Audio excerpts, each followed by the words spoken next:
ઉંમર થાય પછી ધીમે ધીમે લૌકિક છોડતા જાઓ. આંખો જોવાનું ઓછું થાય આંખોમાંથી, એના કરતા જોવાની ઈચ્છા છોડો. ડોક્ટર ના પાડે કે હવે મીઠાઈ બંધ કરો, ડાયાબિટીસ વધી રહ્યું છે, એના પહેલા ધીમે ધીમે સાત્વિકતા લાવતા જાઓ. સમાજ છોડાવે, આ જગત છોડાવે, સંસાર છોડાવે, એના પહેલા તમે છોડવાની આદત પાડો. અમુક ઉંમર થાય પછી અલિપ્તતા કેળવો. 60 થયા, હવે સેવામાં એ રીતે સંસારની વ્યવહાર બનાવો કે તમે સેવામાં બેઠા હો તો તમારે ફોનની ઘંટડી વાગે તો ઉપાડવા ન જવું પડે. તમે સેવામાં બેઠા હો ને ડોરબેલ વાગે તો તમારે ખોલવા ન જવું પડે. લગ્નની કંકોત્રી આવી છે, દીકરાઓને આપી દો કે હવે તમે જાઓ. અમે તો બહુ વ્યવહાર કર્યા, પણ બા તો મોઢું ફોલાઈને બેસાઈ જાય, મને જો કહેતાય નથી. હવે ઘરમાં બધું થાય છે, મને પૂછતા નથી. ક્યાં સુધી પૂછે?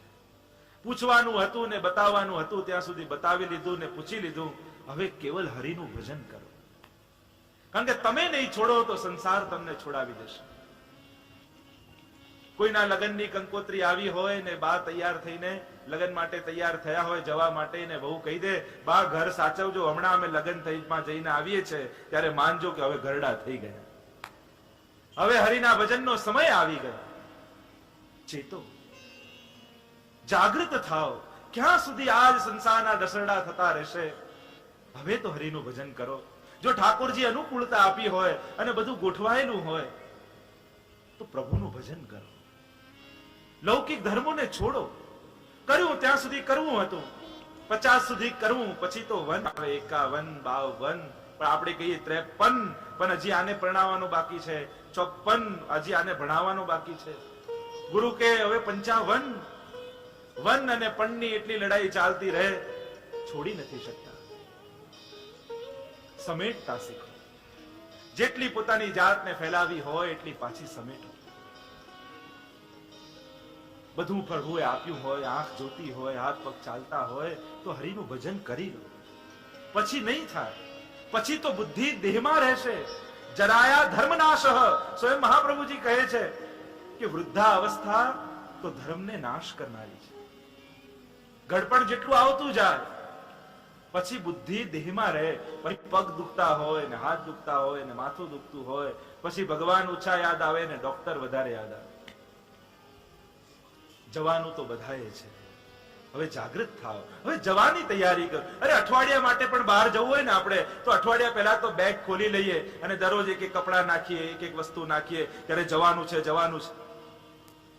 આ તો અનંત યાત્રાએ જવાનું છે. અત્યારેથી પેકિંગ નહીં કરો તો પછી ત્યાં બધું નડશે. પછી બારગામ જઈએ ને બધું ભૂલી જઈએ તો ત્યાં યાદ આવે, આ રહી ગયું, પેલું રહી ગયું, આ કરી લીધું હોત. માનવ દેહ બહુ દુર્લભ છે, મળ્યો છે તો બધું કરી લો. પોતાના હાથે કરીને જાઓ. પાછળથી દીકરા કરશે કે વહુ કરશે એ ભરોસે ન રહો. જે પણ સત્કર્મ કરવું છે પોતાના હાથે કરીને જાઓ. હું મારા હાથે કરીશ. પોતાની હાથે બધું કરીને જાઓ. કોઈના ભરોસે મૂકીને ન જશો, કારણ કે તમારું કરેલું જ સાથે આવશે. ધનાની ભૂમૌ પસ્વશ્ચ ગોષ્ઠે ભાર્યા ગૃહદ્વારી જના સ્મશાને દેહ ચિતાયામ પરલોક માર્ગે કર્માનુગો ગચ્છતિ જીવ એકઃ. લોકો ક્યાં સુધી સાથ આવે? ધનાની ભૂમૌ, ધન ક્યાં રહેશે? બેંકમાં. પસ્વશ્ચ ગોષ્ઠે, આજે ગાડીઓ ક્યાં રહેશે? ગેરેજમાં. પત્ની ક્યાં સુધી સાથ આપશે? ઘરના દ્વાર સુધી. સ્મશાને આવવાની તો એને પણ આજ્ઞા નથી હોતી. લોકો ક્યાં સુધી સાથ આપશે? સ્મશાન સુધી. ચિતામાં તો એ પણ નથી ચડતા. ચાનારની ચિતા પર કોઈ ચડતું નથી. અરે ચડવું તો એક તરફ, એની રાખને કોઈ અડતું નથી. સ્વજનો પણ ક્યાં સુધી સાથ આપે? ચિતા સુધી, સ્મશાન સુધી. આ દેહ જેને પાલી પોસીને આટલો સારો કર્યો એ ક્યાં સુધી સાથ આપશે? કે દેહ ચિતાયામ પર પરલોક માર્ગે કર્માનુગો ગચ્છતિ જીવ એકઃ. ઉપર તો જે અહીં કરીને જાઓ છો. તો ભગવાને કેવો નિયમ બનાવ્યો? માણસ પૈસા માટે પાપ કરે, પૈસા મેળવવા પાપ કરે, પણ મરે તો પૈસા રહી જાય, પાપ ભેગા આવે. ભગવાને વ્યવસ્થા કેવી કરી છે કે પૈસા મેળવવા માટે આપણે પાપ કરીએ, પણ મરી જઈએ તો જેના માટે બધું કર્યું એ તો રહી ગયું, અને જે કર્યું બધું ભેગું આવ્યું. બધાએ જવાનું છે. એક શિષ્ય એના ગુરુની પધરામણી કરી ઘરમાં. અને ઘર બતાવતા બતાવતા બતાવ દેખો, જો ગુરુદેવ અમારે ઘર ઘંટી, અમારે લોટ દળાવવા બહાર ના જવું પડે. જો ગુરુદેવ અમારે ત્યાં વોશિંગ મશીન, અમારે કપડા ધોવા બહાર ના જવું પડે. જો ગુરુદેવ અમારે ત્યાં છે, અમારે બહાર ના જવું પડે. જો ગુરુદેવ અમારે ત્યાં બહાર ના જવું પડે. છેલ્લે ગુરુએ આખું મકાન જોયું ને કહ્યું, બહાર તો તારે જવું જ પડશે. તું નહીં જાય તો લોકો કાઢશે, કારણ કે તે ઘરમાં સ્મશાન નથી બનાવ્યું. તું નહીં જાય તો લોકો કાઢશે. સગો દીકરો જ કહેશે કે જલ્દી કાઢો, જલ્દી કાઢો, જલ્દી કાઢો. બહાર તો જવું જ પડશે. બધાએ એક દિવસ જવાનું છે, પણ પ્રભુનું ભજન ભજન કરતા જાઓ, રડતા રડતા ન જાઓ. એ પિતાજી, કેવલ ધર્મનું આચરણ કરો, કારણ હવે કોઈ તમારી સાથે આવવાનું છે તો એ તમારું કરેલું ધર્મ. હવે બીજું કોઈ તમને સાથ નથી આપવાનું. જે હવે તમે કરી જશો એ જ તમારી સાથે આવશે. પિતાજીએ પૂછ્યું, ધર્મ કઈ રીતે કરું? તો કહ્યું, સેવસ્વ સાધુ પુરુષાન જહી કામ તૃષ્ણા. સાધુ પુરુષોનો સંગ કરો, જેના સાનિધ્યમાં બેસવાથી સારા વિચાર અને સત્કર્મ કરવાની ઈચ્છા થાય, એ સાધુ છે. સાધુની લક્ષણ શું? ગુરુનું લક્ષણ શું? કે જેના ચરણોમાં બેસો અને તમને સારા થવાની ઈચ્છા થાય, એ જ સદગુરુ છે. શુભતા જીવનમાં પ્રગટે જેના દ્વારા, એ જ ગુરુ છે. એવા ગુરુનો સંગ કરો, કામ તૃષ્ણાને છોડો. અન્યસ્ય દોષ ગુણ ચિંતન માસુ મુક્તવા. હે પિતાજી, હવે લોકોના ગુણ અને દોષ વિચાર કરવાનું છોડી દો. પોતાનો મત આપવાનો બંધ કરો. પૂછે ત્યારે સલાહ આપો, પણ બહુ કે ન કરો, બહુ ટોક ટોક પણ ન કરો.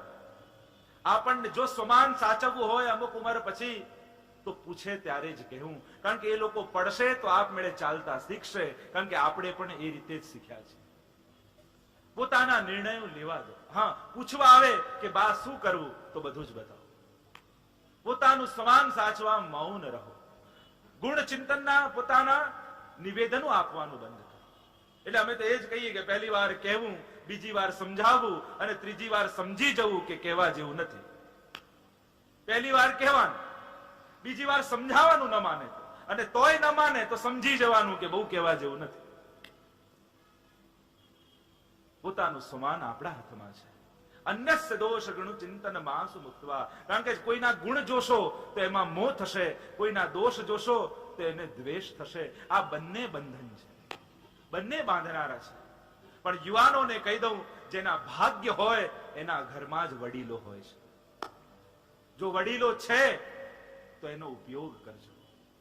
એમનો સાચા અર્થમાં એમને આદર આપજો, કારણ કે એમની જે સલાહ છે એ તમને જીવનમાં સાચું માર્ગદર્શન આપશે. કારણ કે એક મા બાપ જ એવા છે જે પોતાના બાળકનું હંમેશા હિત ઈચ્છે. પેલું કે માવતર કમાવતર ન થાય. ગમે તેટલું કરો, પણ મા અને પિતા એ પોતાના સ્થાને જ છે. અને જે ભાગ્યશાળી હોય છે એમના ઘરમાં જ વડીલો હોય છે. ઘણા મેં લોકોને વિદેશોમાં આદિમાં રડતા જોયા છે કે આટલા વર્ષ થયા ઇન્ડિયા ગયે, અમારા બા બાપુજી ભારતમાં રહે છે, મળી નથી શકાય. લોકો પ્રતીક્ષા કરતા હોય છે. તો ભાગ્યશાળી લોકો છે કે જેમના ઘરમાં વડીલો છે. લોકો તરસતા મેં જોયા છે, કારણ કે બધું જ પૈસાથી મળી જશે, પણ વડીલો નથી મળતા. જીવનમાં સસ્તામાં સસ્તી વસ્તુ એ છે જે પૈસાથી ખરીદી શકાય, કારણ કે જે પૈસાથી નથી ખરીદી શકાતી એમ એ કેમે કરીને નથી મેળવી શકાતી. જે પૈસાથી મેળવી શકાય સૌથી સસ્તું છે, કારણ કે એને તમે પૈસા તો ગમે ત્યારે આવી જશે અને તમે મેળવી શકો છો. પણ જે પૈસાથી નથી મળતું એ તો કેમે કરીને નથી મળતું. સ્વજનો અને વડીલો એ તો ભાગ્યશાળીના ઘરે હોય. એમને બીજું શું જોઈએ છે? વડીલોને તમારી પાસે શું અપેક્ષા હોય? બસ તમે એમનું સન્માન સાચો, એમને આદર આપો. વડીલો જેમ બાળકને હૂંફની જરૂર હોય એમ વડીલોને હૂંફ જોઈએ છે. ખાલી તમારા પૈસા નથી જોઈતા, એમને તમારો અડધો કલાક જોઈએ છે. અડધો કલાક એમની પાસે જઈને બેસો, વાત કરો, બસ એમનું હૈયું ગદગદ થઈ જાય. તમને બે વસ્તુ, ભલે તમારે આ ઈચ્છા નહીં કરજો, પણ પૂછવા જતા શું થાય છે કે બા આ રીતે કરવાના છે, ઠીક છે. એમના વડીલોના મનમાં કેવો સંતોષ થાય કે ના બાળકો કેવું પૂછીને આનંદથી કરે છે. આ આપણા હિન્દુ સમાજનો વિવેક છે. આજના યુવાન ઘણા એમ કે આ મારી લાઈફ છે, એમાં તમારે કહેવાનું શું જરૂર છે? મારી લાઈફ છે, એમાં તમારે બોલવાની શું જરૂર છે? અરે તારી લાઈફ ક્યાંથી આવી? કોના કુખે તે જન્મ લીધો? પણ આ જ વાત એ જ બાળક જ્યારે મોટો થાય અને એના ઘરે સંતાન થાય ને, અને ત્યારે એનું સંતાન એને કહે કે આ મારી લાઈફ છે, તમે શું કરવા કહો છો, એ સમય સમજાય. જ્યારે આપણે મા બાપ બનીએ ત્યારે યુવાનોને ખબર પડે કે આ જ્યારે હું બોલતો હતો ત્યારે મારો વિચાર કેવો હતો. અને વડીલોને પૂછવાથી કઈ આપણે નાના નથી થઈ જવાના. વડીલો બે શબ્દ કહી દે એમાં ખોટું શું લગાડવાનું હોય? એનો અધિકાર છે, એનો હક છે. જો પાશ્ચાત્ય સંસ્કૃતિ ચાલે છે અધિકાર ઉપર. વિદેશોમાં યુવાનોને નાનપણથી બાળકોને સ્કૂલમાં શીખવાડવામાં આવે આ તમારો હક છે, મા બાપ સામે તમારો આટલો હક છે. લો શીખવાડવામાં આવે કે તમને આમ મારી ન શકે, વળી ન શકે, આ તારો અધિકાર છે. પણ આપણી હિન્દુ સંસ્કૃતિ એ અધિકાર પર નહીં, ફરજ ઉપર ચાલે છે. મા બાપ કહે તો સાંભળી લેવી એ તારી ફરજ છે. એમની આજ્ઞામાં રહેવું તારી ફરજ છે. આપણો હિન્દુ સમાજ એ આપણે અધિકાર ઉપર નહીં, ફરજ ઉપર નિભાવીએ છીએ.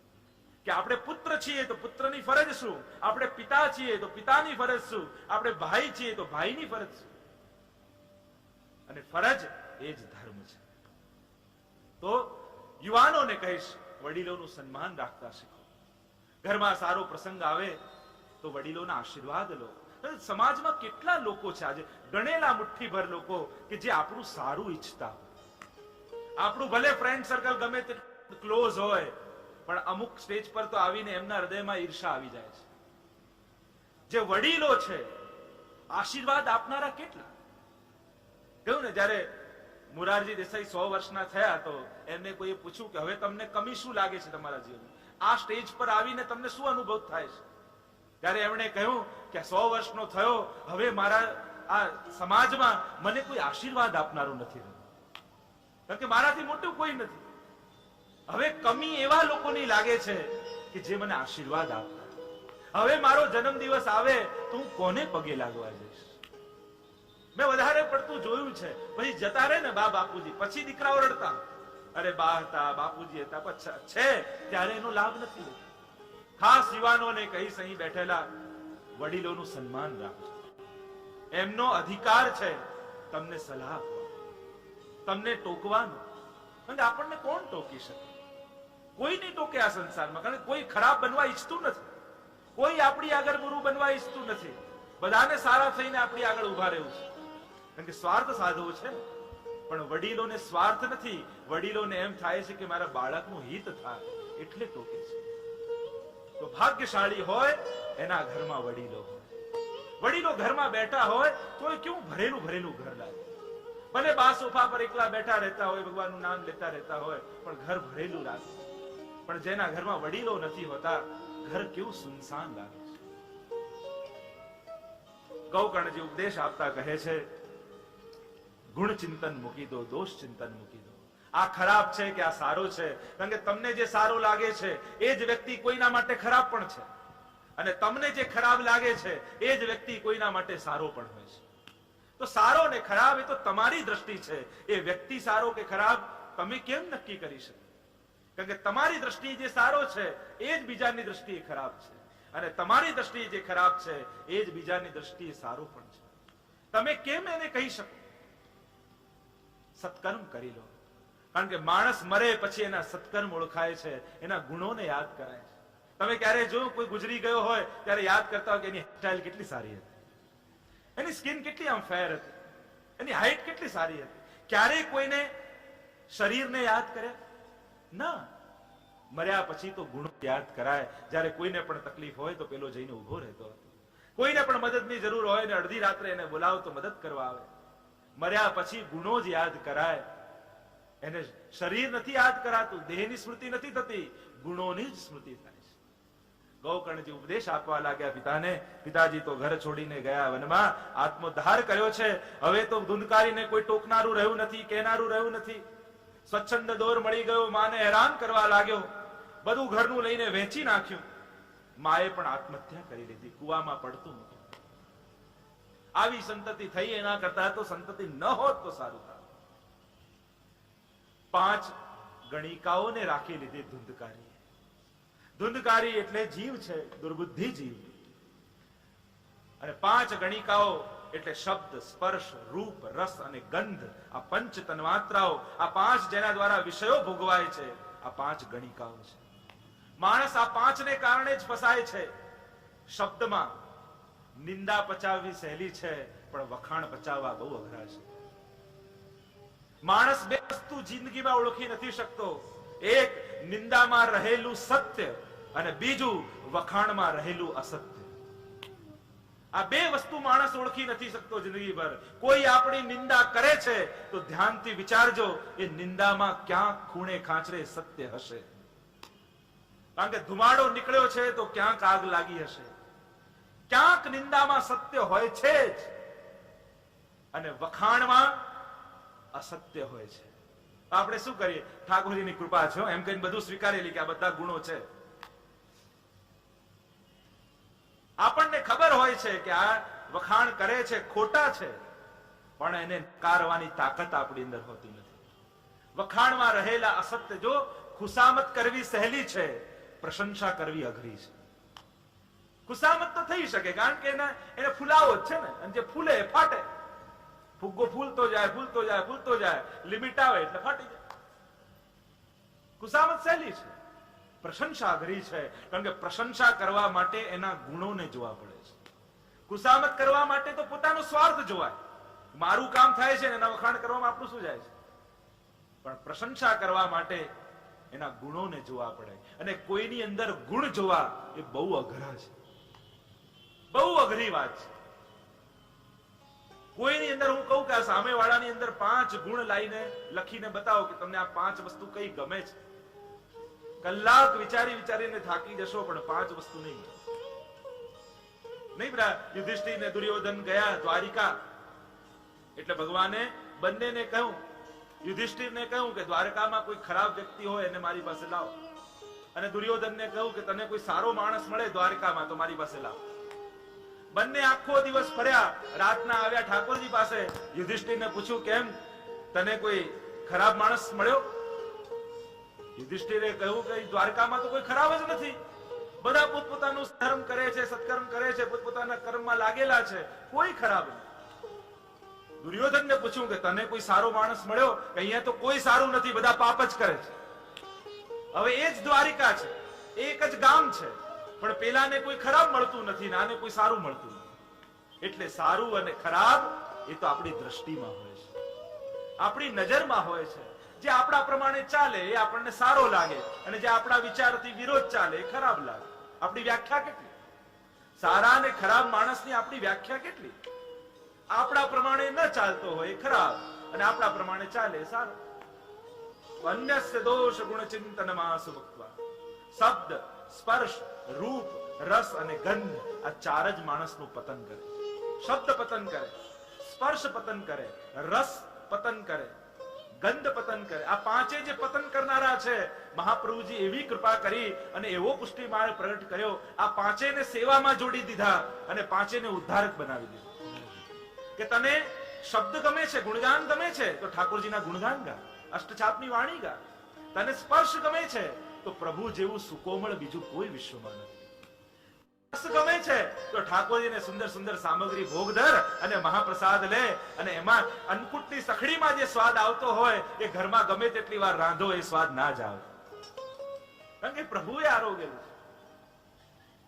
તને ગંધ ગમે છે તો પ્રભુને સુંદર સુંદર ફૂલોની માળા ધરાવ, અત્તર સમર્પિત કર અને આનંદ લે. અત્તર એ જ ભગવદીઓ વ્યાખ્યા કરી, જે અંતર કાપે એ જ અત્તર. તમારી અને પ્રભુની વચ્ચેનું અંતર કાઢી નાખે, અંતર કાઢી નાખે અને તમારી ને પ્રભુની એક ગંધ થઈ જાય, એ જ અત્તર.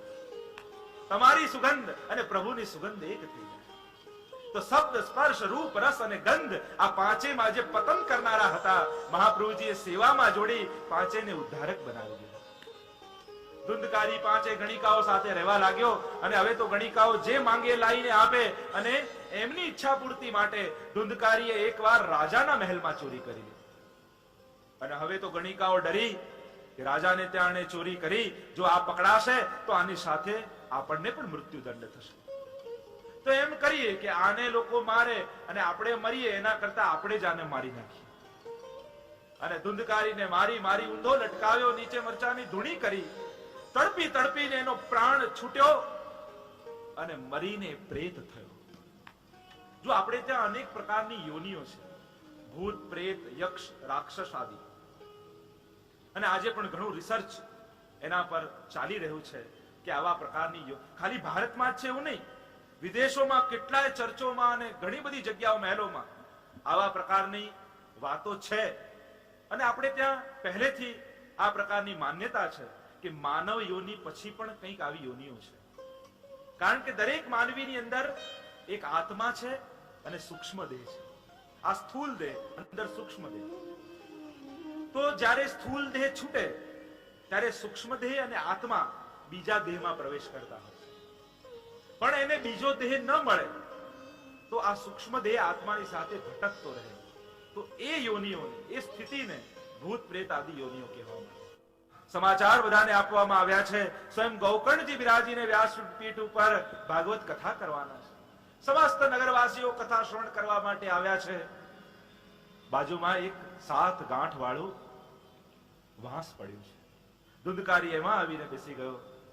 ગૌકર્ણજી જેમ જેમ કથા કરતા જાય, એક દિવસ થાય ને વાંસની એક ગાંઠ ફાટે છે. 7 દિવસમાં 7 ગાંઠો ફાટી ગઈ.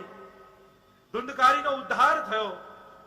ભગવાનના પાર્ષદો વિમાન લઈને આવ્યા છે. જ્યાં ધુંધકારીને વિમાનમાં બેસાડવા જાય, ગૌકર્ણજીએ કહ્યું, ઉભા રહો. પાર્ષદોને ગૌકર્ણજીએ કહ્યું, કથા તો બધાએ સાંભળી છે, પછી વિમાન કેવલ ધુંધકારી માટે શા માટે આવ્યું? જો લઈ જવા હોય તો બધાને લઈ જાઓ, કેવલ ધુંધકારીને કેમ લઈ જાઓ? કથા તો બધાએ સાંભળી છે. પાર્ષદોએ કહ્યું, સાંભળી તો બધાએ છે, પણ જે રીતે ધુંધકારીએ સાંભળી છે એ રીતે કોઈએ નથી સાંભળી. શ્રવણ, મનન અને નિધિધ્યાસન પૂર્વક ધુંધકારી શ્રવણ કર્યું છે. કારણ આટલી વસ્તુથી આટલી વસ્તુનો નાશ થાય એમ કહેતા પાર્ષદો કહેવા લાગ્યા, અદ્રઢમ ચ હતમ જ્ઞાનમ પ્રમાદેન હતમ શ્રુતમ સંદિગ્ધો હિ હતો મંત્ર વ્યગ્રચિતો હતો જપઃ. જ્ઞાન દ્રઢ કરવામાં ન આવે તો નાશ થાય. પ્રમાદથી સાંભળો તો શ્રવણ કરેલું નાશ થાય. મંત્ર જેને કરતા હો અને મંત્રમાં સંશય આવે તો મંત્રનો નાશ થાય. વ્યગ્રચિત, ચિત્ત ભટકતું હોય ને જાપ કરવા બેઠા હો તો જપનો નાશ થાય. પ્રમાદથી શ્રવણ કરવામાં આવે તો શ્રવણ ફલિત નથી થતું. જે મંત્ર તમે ફેરવતા હો એમાં તમને શ્રદ્ધા ન હોય કે કરું તો છું પણ આનાથી કંઈ થશે કે નહીં, આવો સંશય આવ્યો એટલે મંત્રનો નાશ. જે પણ કરો શ્રદ્ધાથી કરો. શ્રવણ તો બધાએ કર્યું, પણ જેણે કર્યું, ઘણા કાનથી શ્રવણ કરે ને ઘણા ધ્યાનથી શ્રવણ કરે. કથા તો બધા સાંભળે. એક ભાઈ ઝાડ ઉપર ચડેલા 3 દિવસ થયા. 3 દિવસ થઈ ગયા એટલે ના મિત્રે પૂછ્યું કે 3 નારિયેળનું ઝાડ, એટલે પેલા પૂછ્યું 3 દિવસ શું નારિયેળના ઝાડ પર ચડ્યો છું? કે શું કરું, મને ટાઇફોઇડ થયો ને ડોક્ટરે કીધું છે કે 5 દિવસ નારિયેળ પર રહેજો. આ કાનથી શ્રવણ કરેલું હોય તો આવું થાય. એક બેન રેસ્ટોરન્ટમાં ગયા અને ઢોસા મંગાવે. હવે ઢોસા ખાય તો અંદર અંદરનું ખાય, બહારનું પડ ન ખાય. તો એની બહેનપણીએ પૂછ્યું કે આ કેમ બહારના ઢોસાને અંદરનો મસાલો ખાય છે? પેલું કહ્યું કે વચ્ચે મને કમળો થઈ ગયો ને એટલે ડોક્ટરે બહારનું ખાવાની ના પાડી છે. કાનથી તો શ્રવણ થાય, ધ્યાનથી ન થાય તો આવું થાય. પ્રમાદેન હતમ શ્રુતમ, પ્રમાદથી કરેલું શ્રવણ શ્રવણનો નાશ કરે છે. ગૌકર્ણજીએ કહ્યું, તો હું પુનઃ કથા કરીશ અને સમસ્ત નગરવાસીઓ પુનઃ શ્રવણ કરશે અને ઘરે જઈને મનન અને નિધિધ્યાસન કરશે.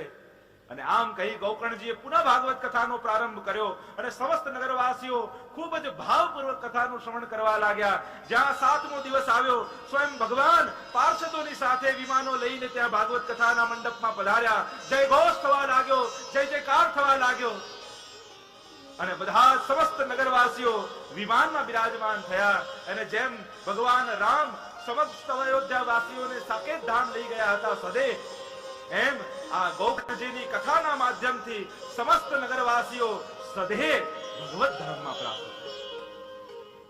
એવો ભાગવત કથાનો ભાવ જોયો. ગૌકર્ણ જેવો પાપી વ્યક્તિ, જેણે અનેક પાપો કર્યા હતા, એની પણ મુક્તિ ભાગવત કથાથી થઈ. તો વિચાર કરો, જે ભાવપૂર્વક ભાગવત કથાનું શ્રવણ કરે તો એની મુક્તિ થાય, એમાં શું સંશય છે? આવા પાપી જીવોનો ઉદ્ધાર થઈ શકતો હોય તો જે ભગવદી જીવ ભાગવત કથા સાંભળતો હોય એનો ઉદ્ધાર નિશ્ચિત.